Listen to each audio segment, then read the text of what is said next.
Ang wika ang nagsisilbing tagapagbuklod ng ating puso at diwa. Ito ay susi sa pagkakaisa at ugnayan ng ating bansa. Sa ating kagalang-galang na maestro, Ginoong Geraldo Gaspar, at sa aking kapwa mag-aaral, isang makasaysayang araw sa ating lahat. Ako si Binibining Daniela Rignon Villalon. Filipina ang anyo, Pilipinas ang bansa, Pilipino ang dugo, Filipino ang wika. Ako ay nandito sa inyong harapan upang ibahagi ang aking kaalaman.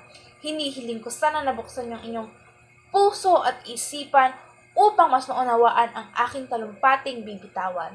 Ito ay patungkol sa wikang instrumental. Ang wikang instrumental ay maraming kahulugan, subalit ito ay aking pangsariling opinion lamang. Ano nga ba ang wikang instrumental? Saan nga ba ginagamit ang wikang instrumental?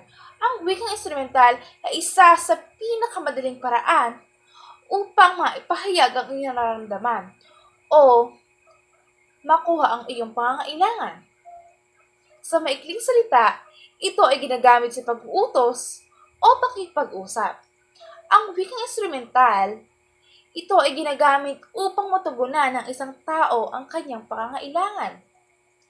Ang pangunahing instrumento ng wika upang matamo ng tao ang kanyang pangangailangan.